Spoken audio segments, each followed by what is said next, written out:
Bienvenida, bienvenido. Qué gusto que estés de vuelta ahora en el quinto episodio de la segunda temporada de este video podcast exclusivo de MBS Noticias que hemos llamado Territorio Rojo.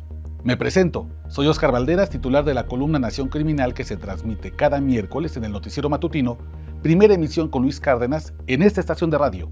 En esta ocasión te hablaré de un hombre muy peligroso, alguien que sin duda cambió este país para mal, uno de los mayores responsables de que el actual conflicto entre brazos armados se libre con tácticas paramilitares. Entrenado por el ejército mexicano, adiestrado en Estados Unidos y formado como guardia armada del Cártel del Golfo. Les hablaré de Arturo Guzmán de Sena, clave Z1, y como ya imaginan, se trata del fundador de los Zetas. Uno de ellos, el más leal a la violencia irracional. Bienvenida, bienvenido, vamos a comenzar. Territorio Rojo, con Óscar Valderas, segunda temporada. Algo que deben saber antes de hablar del protagonista de este episodio es que los viejos Zetas, los fundadores de ese grupo paramilitar, tenían claves privadas. Se componían de la última letra del abecedario y un número. Así, Heriberto Lascano, el temible Lasca, era Z3. El sanguinario Óscar Guerrero Silva era el Z8. El sádico Miguel Ángel Treviño Morales era Z40. Y su hermano, igual de terrible, Omar, era Z42. Se hacían llamar numerados, los primeros y los últimos de su especie. Hoy les contaré del Z1, el primero de esta pavorosa lista.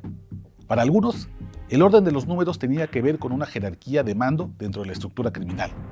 Para otros, se trató de una numeración a azar, asignada durante una comida en el restaurante de un hotel en Tamaulipas en diciembre de 1999, y que llevó a su despiadada iniciación.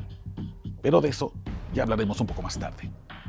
Por ahora, lo que hay que saber es que en Puebla nació un tal Arturo Guzmán de Sena, hijo de un mecánico y de una ama de casa, un 13 de enero de 1976.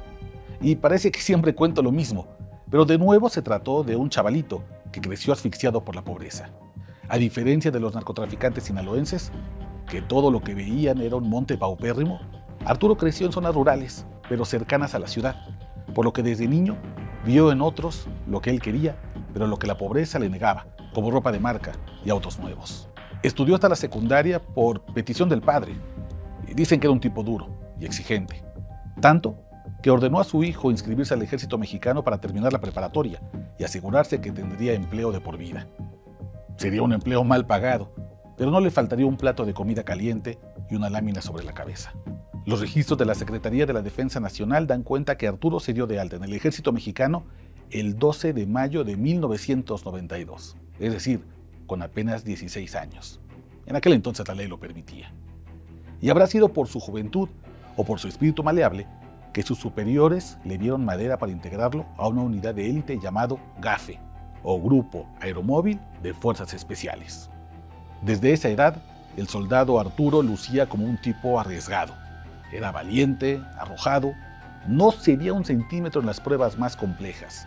En el ejército aprendió a crear y desactivar explosivos, espionaje, inteligencia militar, emboscar, torturar y lo más importante, ver a los seres humanos con desconfianza, siempre desechables. Aquello lo aplicó en Chiapas.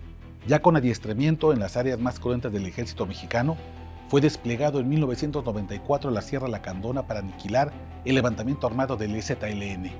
El soldado Arturo se impregnó de un discurso militar que calificaba a los indígenas de mugrosos, de conformistas, de rebeldes, a los que había que aplastar sin miramientos.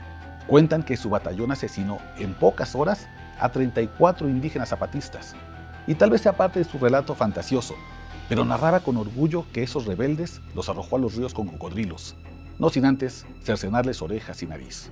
Aquello sin duda había marcado toda su vida.